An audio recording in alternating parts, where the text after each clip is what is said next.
అప్పు అప్పు అప్పు 2014 నుండి 2023 వరకు అసలు కేసీఆర్ ప్రభుత్వం ఎంత అప్పు చేసింది, వాస్తవం ఏంది, దుష్ప్రచారం ఎంత జరిగింది, ఇప్పుడు ఎంత జరుగుతోంది ఈ వీడియోలో తెలుసుకుందాం. BRS party, Congress party, Bharatiya Janata party చెప్పే లెక్కలు కాదు.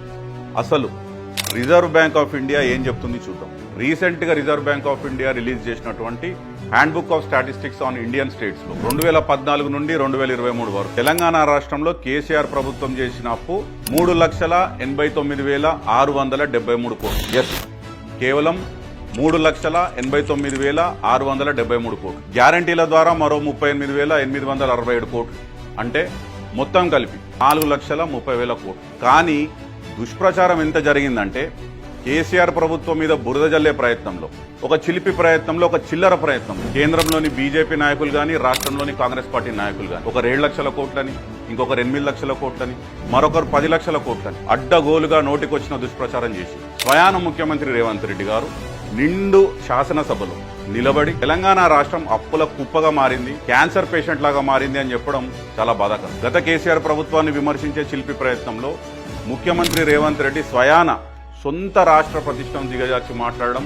ప్రపంచం ముందు తెలంగాణని తక్కువ చేసి చూపించడం డెఫినెట్ గా తెలంగాణ ఆత్మగౌరవాన్ని దెబ్బతీయడం. దీన్ని ప్రతి తెలంగాణవాది ఖండించాల్సింది. కేసీఆర్ ప్రభుత్వంలో చేసిన అప్పుల గురించే బీజేపీ, కాంగ్రెస్ ప్రభుత్వ పెద్దలు మాట్లాడుతున్నారు, కానీ ఆ 9.5 సంవత్సరాలలో సృష్టించిన సంపద గురించి ఎవరెందుకు మాట్లాడుతున్నారు? కేసీఆర్ ప్రభుత్వంలో చేసిన అప్పు 4,30,000 కోట్లు అయితే సృష్టించిన ఆస్తి విలువ 50 లక్షల కోట్లు. ఎస్, మీరు విన్నది కరెక్టే. తెలంగాణ రాష్ట్రంలో ప్రజల కోసం కేసీఆర్ గారు సృష్టించిన సంపద విలువ అక్షరాల 50 లక్షల కోట్లు. అది ఎట్లనో ఇప్పుడు చూద్దాం. 1,00,000 కోట్లతో ప్రపంచంలోనే అతిపెద్ద మల్టీస్టేజ్ లిఫ్ట్ ఇరిగేషన్ ప్రాజెక్ట్ అయిన కాళేశ్వరం కట్టి 38 లక్షల ఎకరాలకు సాగునీరు అందించి 3 కోట్ల మెట్రిక్ టన్నుల వరిధాన్యం పండించి రెండో హరిత విప్లవాన్ని సృష్టించిన నాయకుడు కేసీఆర్. సాగునీటి రంగంలో ఎన్నో పెండింగ్ ప్రాజెక్టులు పూర్తి చేసి, నూతన ప్రాజెక్టులు నిర్మించి ప్రపంచంలోనే అతిపెద్ద multistage lift irrigation project Kaleshwaram record సమయంలో నిర్మాణం చేసి 204 టీఎంసీల రిజర్వాయర్ల ఏర్పాటు చేసి Palamuru Rangareddy project, Sitarama project, mission Kakatiya ద్వారా 22,000 చెరువులు పునరుద్ధరణ చేసి దేశంలోనే అత్యధికంగా పెరిగిన భూగర్భ జలాలు తెలంగాణ సాధించిన విజయాలు. దాదాపు 6 మీటర్లు భూగర్భ జలాలు పెరిగినాయి. దీనికి ఎట్లా వెళ్ళగడుతుంది? విద్యుత్ రంగంలో తెలంగాణ ప్రభుత్వం ఆనాడు కేసీఆర్ గారు ఖర్చు పెట్టింది 1,37,517 కోట్లు. సృష్టించిన ఆస్తుల విలువ అక్షరాల 6,87,585 కోట్లు. ఇది ఎట్లా పెరిగిందంటారా? భద్రాద్రి థర్మల్ పవర్ ప్లాంట్ లో 1,080 మెగావాట్ల సామర్థ్యం, Yadadri ultra mega thermal power plant తో 4,000 మెగావాట్ల ఉత్పత్తి సామర్థ్యం, భూపాలపల్లి కేటీపీసీ విద్యుత్ ప్లాంట్ ద్వారా 600 మెగావాట్ల ఉత్పత్తి సామర్థ్యం, సోలార్ విద్యుత్ ద్వారా 6,106 మెగావాట్ల ఉత్పత్తి సామర్థ్యం. స్థాపిత విద్యుత్ సామర్థ్యం తెలంగాణ ఏర్పడ్డ నాడు కేవలం 7,777 మెగావాట్లు.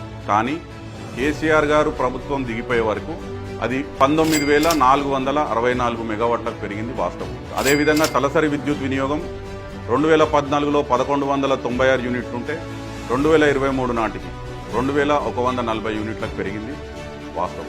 తాగునీటి రంగంలో 37,000 కోట్లు ఖర్చు పెట్టి మిషన్ భగీరథ లాంటి పథకాన్ని తీసుకొచ్చి యావత్ తెలంగాణలో ప్రతి ఇంటికి నల్లా ద్వారా శుద్ధమైన తాగునీరు అందించిన మొట్టమొదటి పెద్ద రాష్ట్రం తెలంగాణ. ఇది కేసీఆర్ గారు సాధించిన జల విజయం. వ్యవసాయ రంగంలో తెలంగాణ రైతు రాజును చేయాలనే ఒక సదుద్దేశంతో, ఒక దృఢమైన సంకల్పంతో కేసీఆర్ గారు 24 గంటల ఉచిత విద్యుత్తు కోసం 36,899 కోట్లు ఖర్చు పెట్టి 58 లక్షల మంది రైతులకు 30,000 కోట్లకు రుణమాఫీ జరిగింది. 70 లక్షల మంది రైతులకు 73,000 కోట్లతోని రైతు బంధు రైతుల ఖాతాలో పడ్డది. 5 లక్షల ఉచిత జీవిత బీమా రైతు బంధు ప్రీమియం కట్టింది 6,861 కోట్లు. దాదాపు 9 ఏళ్లలో 1,34,768 కోట్ల విలువ చేసే ధాన్యాన్ని కొనుగోలు చేసింది కేసీఆర్ ప్రభుత్వం. 9.5 సంవత్సరాలలో పెరిగిన సాగు విస్తీర్ణం 2014లో 1,30,00,000 ఎకరాలుంటే 2023 నాటికి 2,68,00,000 ఎకరాలకు పెరిగింది. అదే సమయంలో పెరిగిన వరిధాన్యం ఉత్పత్తి 2014లో 68 లక్షల టన్నులుంటే 2023 కల్లా 3,50,00,000 టన్నులకు పెరిగింది. అక్షర సత్యం. సంక్షేమంలో కూడా కేసీఆర్ గారి ప్రభుత్వం పెద్దపీట వేసింది అనేదానికి అతిశయోక్తి లేదు. గడిచిన 9.5 సంవత్సరాలలో కేసీఆర్ ప్రభుత్వంలో దాదాపు 2,83,230 కోట్లు సంక్షేమం మీద ఖర్చు పెట్టి భారతదేశంలోనే ఏ రాష్ట్రం కూడా కనీ విని ఎరగని విధంగా 150కి పైగా సంక్షేమ కార్యక్రమాలు చేపట్టింది కేసీఆర్ గారి ప్రభుత్వం. ప్రపంచ ఐటీ గమ్యస్థానంగా మారింది హైదరాబాద్. కేసీఆర్ గారి ప్రభుత్వం 2014లో ఏర్పడ్డప్పుడు కేవలం 57,000 కోట్ల రూపాయలు ఉన్న ఐటీ ఎగుమతులు 2023 నాటికి 2,41,000 కోట్లకు పెరిగింది వాస్తవం. ఆనాడు ఐటీ ఉద్యోగాలు కేవలం 3,23,000 ఉంటే కేసీఆర్ గారు ప్రభుత్వం దిగిపోయే నాటికి దాదాపు 10 లక్షలకు పెరిగింది వాస్తవం. హైదరాబాద్ అభివృద్ధి చేయడానికి ఎస్ఎన్డిపి కార్యక్రమం, స్ట్రాటజిక్ రోడ్ డెవలప్మెంట్ ప్రోగ్రాం కింద కేసీఆర్ ప్రభుత్వం 36 పనులు పూర్తి చేసింది.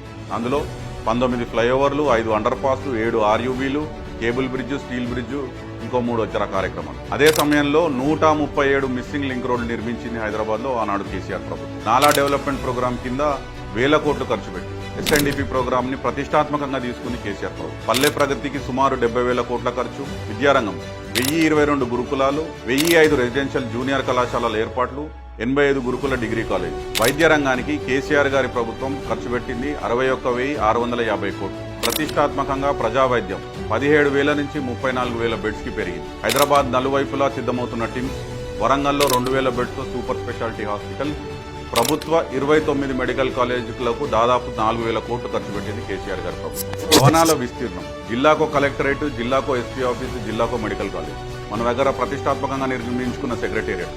ఇట్లా చూస్తే తెలంగాణ రాకముందు 60 సంవత్సరాలలో కేవలం 30 లక్షల స్క్వేర్ ఫీట్ల విస్తీర్ణం ఉన్న ప్రభుత్వ ఆస్తులు కేసీఆర్ గారి హయాంలో దాదాపు 1,02,00,000 స్క్వేర్ ఫీట్లకు పెరిగింది వాస్తవం. యువతకు పెద్ద ఎత్తున ఉపాధి కల్పన జరిగింది కేసీఆర్ గారి హయాంలో. 1,60,083 ప్రభుత్వ ఉద్యోగాల భర్తీ జరిగింది వాస్తవం. ఇంకో 40,000 ఉద్యోగాలు వివిధ ప్రక్రియల్లో దశల్లో ఉన్నది కూడా వాస్తవం. 9 ఏళ్లలో 24,000 పరిశ్రమలకు అనుమతులు జారీ అయినాయి. దాదాపు 4 లక్షల కోట్ల పెట్టుబడులు తెలంగాణ రాష్ట్రానికి వచ్చినాయి. తద్వారా టీఎస్ఐ పాస్ ద్వారా ఐటీ రంగంలో 24 లక్షల ఉద్యోగాల కల్పన జరిగింది. ఆర్థిక ప్రగతిలో భారతదేశంలోనే తెలంగాణ రాష్ట్రాన్ని అగ్రభాగాన నిలబెట్టింది కేసీఆర్. తెలంగాణ తలసరి ఆదాయం 2014లో 1,24,000 రూపాయలుంటే 2024 కల్లా 3,57,000 రూపాయలకు పెరిగింది వాస్తవం. జిఎస్డిపి గ్రోత్ అంటే రాష్ట్ర స్థూల ఉత్పత్తి 2014లో 4,5 లక్షల కోట్లుంటే 2024 కల్లా 15 లక్షల కోట్లకు పెరిగింది నిజం. మల్టీ డైమెన్షనల్ పవర్టీ ఇండెక్స్ అంటే పేదరిక నిర్మూలన 2014లో తెలంగాణలో 21.92% ఉంటే 2023 నాటికి పేదరికం తగ్గి 5.8% తగ్గింది. అక్షరాల సత్యం. ఇవన్నీ నేను చెప్పే లెక్కలు కాదు. Reserve Bank of India, finance commission of India, నీతి ఆయోగ్ లాంటి సంస్థలు ఇచ్చిన నివేదిక. పెట్టిన ఖర్చు కన్నా 10 రెట్ల ఆస్తుల సంపద సృష్టించింది కేసీఆర్ గారు. సాగునీరు, గ్రామాల అభివృద్ధి వలన భారీగా పెరిగిన భూముల విలువ నిజం కాదా? 1,50,00,000 ఎకరాల పట్టా భూముల విలువ కనీసం 5 రెట్లు పెరిగింది నిజం కాదా? ఒకసారి మీరు ఆత్మవిమర్శ చేసుకోండి. మా దృష్టిలో ఆస్తులు అంటే కేవలం నిర్మాణాలే కాదు, ప్రజల్లో పెరిగిన జీవన ప్రమాణాలు, దేశానికే తలమానికంగా పెరిగిన తెలంగాణ రాష్ట్ర ప్రతిష్ట, ప్రతి కుటుంబంలో పెరిగిన ఆత్మవిశ్వాసం, స్వల్పకాలంలోనే రాష్ట్ర సమగ్రాభివృద్ధే కేసీఆర్ సాధించిన అసలైన గొప్ప ఆశ. వెలకట్టలేని వీటన్నిటికీ మీరు ఎలా విలువ కడతారు? అప్పు కాదు, ఖర్చు కాదు, ఇది మీ భవిష్యత్తుపై పెట్టుబడి. ఇది సంపద సృష్టి. రాష్ట్ర సంపద, తెలంగాణ ప్రజల సంపద అంటే మీ సంపద. తెలంగాణ ఆస్తి సంపద విలువను దాదాపు 50 లక్షల కోట్ల పైనే సృష్టించిన నాయకుడు కేసీఆర్. ఇదే నిజం, ఇదే సత్యం, ఇదే వాస్తవం. జై తెలంగాణ, జై.